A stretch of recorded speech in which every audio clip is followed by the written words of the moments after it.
Hello and welcome to an unboxing and setup guide for the Gator GHDVR75R Dash Cam. In this video I will show you what comes with the Gator Dash Cam and go through how to set up the dash cam.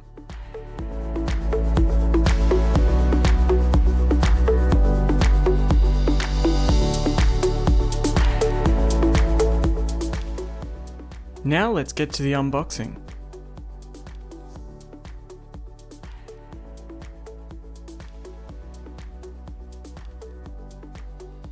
Here we have the dash cam with the 16 gig micro SD card already installed.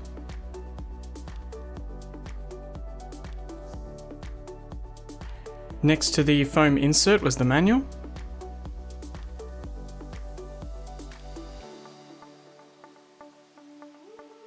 At the bottom, inside the box, we first have a 12 and 24 volt in-car charger, as well as the dash cam mounting bracket. We will now take a closer look at the dash cam and accessories.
We are now going to run through the dash cam settings menu. The dash cam must be connected to power at all times to operate. So once we connect power to the dash cam, it will automatically boot on and start recording.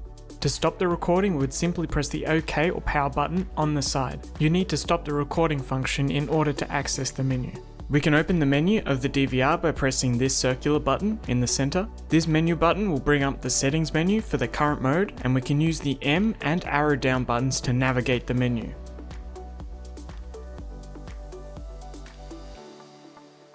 Pressing the button on the side will open the currently selected menu. Going through the video menu settings, first we have the video resolution.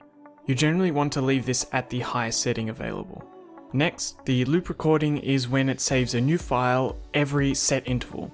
You can set the file size to 1, 3, 5 or 10 minutes, depending on your preference. It is recommended to set it at 1 minute or 3 minutes, as this will allow you to easily review and download footage. WDR or wide dynamic range provides a better range of colors and is recommended to be left on. You can play around with the exposure, which essentially is the brightness of the video, but generally you want to leave that at 0. You may need to change it depending on the light conditions in your driving environment. G-sensor is if you want to adjust the impact detection sensitivity of your dash cam. High sensitivity will detect small impacts while low will detect large impacts. Each time the G-sensor is activated, this will securely save the video file, both while driving and in parking mode. You can turn off the recording of the in-cabin audio if you wish here. The date stamp function will watermark the date and time on the corner of all your recorded videos. Inside mirror mirrors the in-cabin image of the front-facing camera. If we click the menu button in this menu, it'll bring us the global setup menu. You may have to adjust the date and time of your DVR when you first use it. Once clicked, the year will be first selected. You can use the M and down keys to go up and down to select a year. Once the year is selected, press the OK button and it will bring you to the time. Again, using the arrow keys to change the time and pressing the OK button to move to the next part. Once you have looped around to the year, you can press the menu button and it'll save the date. Next in the settings menu, we have the night mode, which refers to the IR LEDs on the in-cabin camera. Best leave this on auto, so the in-cabin camera will switch to night vision mode during the night. Screensaver is the time it takes before your dash cam screen turns off. If you find the dash cam screen distracting, you can set it to one of the timers and it'll simply turn off the screen and continue recording. Delayed power off is the amount of time after you turn your car off before the dash cam saves and turns off the camera. When set to off, it'll turn off straight away. You also have the option for turning off the beeping sound and changing the language of your dash cam if you wish. Frequency is the setting that prevents flicker on streetlights depending on your country you're in. It is automatically set for Australia and should be left at 50 Hz. Parking monitor is for your dash cam to record and save footage when your car is in park if it gets physically knocked or moved. We also can format the SD card, which should be done every 2 to 3 months.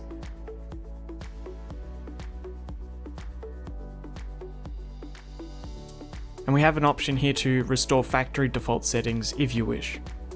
If you would like to change the settings of the camera feature, we would first need to switch to the camera mode by pressing the mode button, and then click the menu button.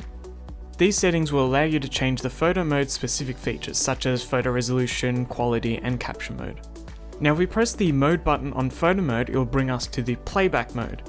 If you're on the video mode, you would press the menu button twice to get to the playback mode. Here we can view, delete, and protect video files that have been recorded to the SD card.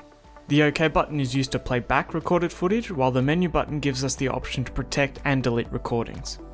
I do recommend that you have a flick through the manual before using the product, as it will contain a lot of extra information and troubleshooting. Now if we want to retrieve footage from your Gator dash cam, there are two options of doing so. We can simply plug in the dash cam to the computer using a mini USB to USB cable, and clicking mass storage device on the dash cam. This will allow us to look inside the dash cam storage like a USB device. The other way is using a micro SD card adapter and taking the SD card out of the dash cam and putting it in the adapter and then plugging it into the PC. Make sure your dash cam is disconnected from power before taking out the SD card. That sums up the unboxing and setup guide for the Gator GHDVR75R. You can stay up to date on the latest products by subscribing to this channel and visiting our website, GatorDriverAssist.com.